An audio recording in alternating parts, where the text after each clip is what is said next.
Hello, Bonita Bay Club members. Today is just an exciting day. I'm here with Hal Akins once again for what I believe is going to be our final Bay Island video update. Hal, tomorrow's the day. Bay Island opens tomorrow. Congratulations. I can't say enough to you. What's your feeling as we move into the opening of Bay Island after this tremendous renovation? Just really excited. Just glad we made it to this day. We're on time, and and everything's worked out well. So I think everybody's going to be really happy with what they get. So yeah, I'm just really excited.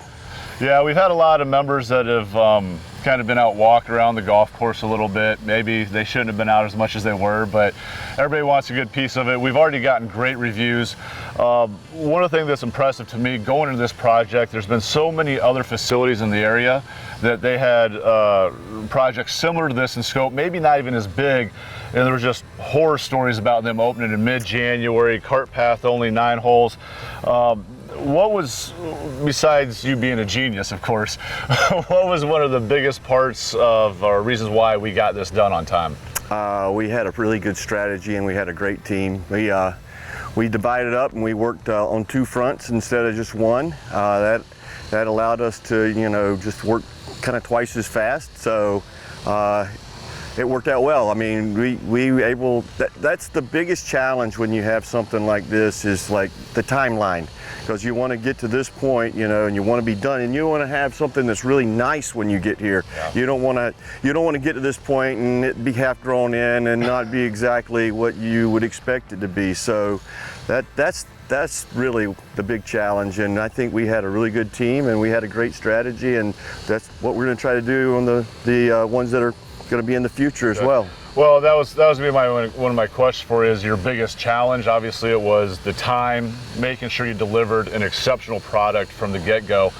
Now that the project's basically done, I know you're going to be doing a lot of touch-up work as we continue to move on. It's always a work in progress. You're always trying to improve on everything.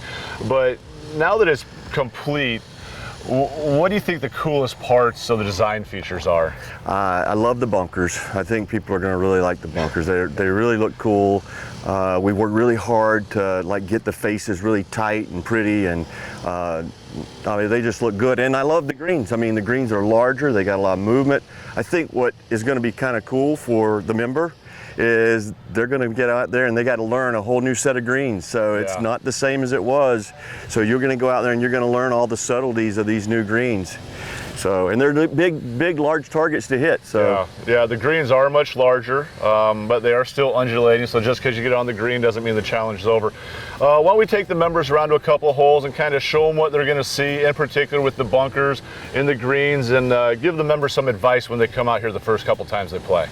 Let's go. All right. Okay, so one of the things we want to talk about to start off with is on 4 and hole 10 in particular, we have these large waste areas that'll be played as the general area. And in order to kind of keep the cart traffic tire marks down to a minimum, we'll be painting with blue or green lines, as you see here on both the right and the left as we drive through here, of where we'd like you to drive the golf cart. That way we'll keep that area nice and compact, and then also the areas to either side of it will be much more playable without tracks and everything like that. We just want the members to have a better experience with these large waste areas. So if you could please, when you're out playing and you do feel a need to drive through these areas, which you might not have to do all the time, hopefully not too much, but please just kind of keep in between those blue lines for us. All right, Hal, here we are in the greenside bunker on hole 16, an area with which I'm very familiar. One of the coolest architectural features of this redesign renovation were these bunker faces. Tell us a little bit about how you care for them. And I mean, it almost looks like you have to cut them with scissors. I mean, and they're just so firm. They're just so cool looking. Well, this was actually the first bunker that I thought, man, this could turn out really cool, with how steep the face is. This was one that was early on in the process, and it's the first one where we did the big long face, and obviously you can see the shadows that is coming off of that face. So once they got sodded, since then we've been working them pretty hard. We have a program where we spray the faces by hand 1 week, and then the next week we hand cut them, with a fly mow, which is a hover mower, and we put a little growth regulator on them, some pigment, and a little fertilizer. And that's what makes them so tight. They almost, we're trying to get them to a point where they look artificial.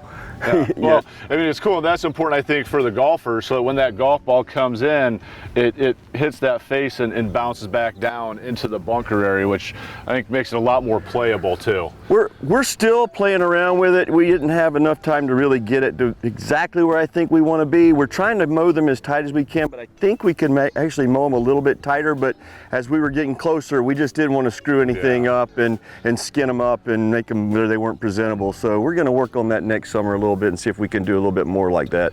Okay, one of the things that I see as I look at this bunker face, they look like they're really tough, they're firm, but we don't want members walking up and down this face. Number one, I think for a safety thing, you know, we all think we're pretty agile and we're just going to take one jump and get up or one step and go up. But what would that do to the bunker face if I try to step in the middle of that and pull myself up and out? You're going to gouge a big footprint right in the face, and it's going to look ugly. I mean, they are strong, but they're not that strong. I mean, it's just grass, and once you stick that foot in there, it's gonna push in and it's gonna rip the face, and it won't look like what it would do in a bunker face was all sand when you step in there and it just slides down. So this grass will do the same thing. So when you are in a bunker with one of these steep faces, please just take that extra 20 seconds, go ahead and rake the bunker and walk out to one of the flat areas. So number one, we don't hurt ourselves, and also number two, that we do protect the integrity of these bunker faces. Hal, let's go up here onto the green and kind of talk to them a little bit about what the greens are and what they can expect when they come out and play.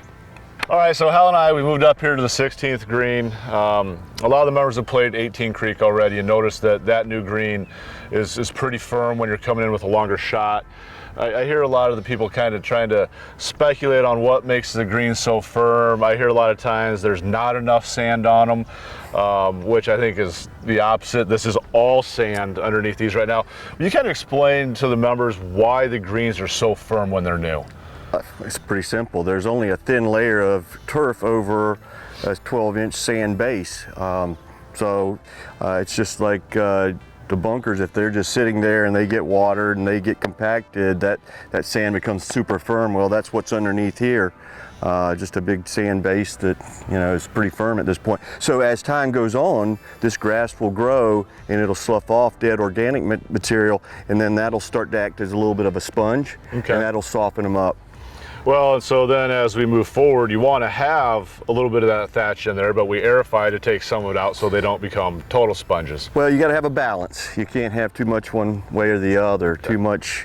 Too much organic matter, then the green doesn't drain properly. All right. So I think that for our members, one of the best pieces of advice I can give them is when you're looking at your GPS, kind of take away, unless the pin's way in the back, take away the actual yardage you have to the pin and look at the yardage to the front of the green, because that's where you want to land the ball, because it's going to bounce pretty hard. It might kind of spin a little bit, but it's going to be a big first bounce or two before it has a chance to spin.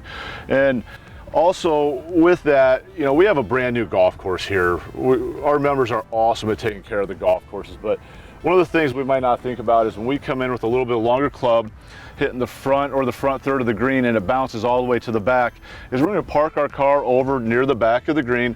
We're going to walk up and start lining up our putts.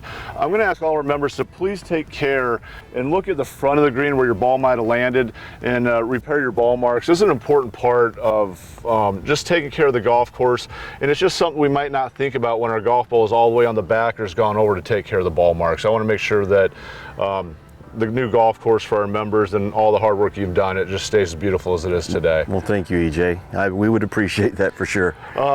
You know, one thing I do want to do is I want to say thank you to Becky and Jordan. They've gone out with us all summer in the blazing heat, come in early for us. So thank you to Becky and Jordan for all your hard work.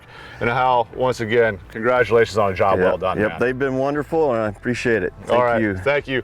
As always, if you have any questions, feel free to contact Hal or myself at any time. We'll see you around the club soon.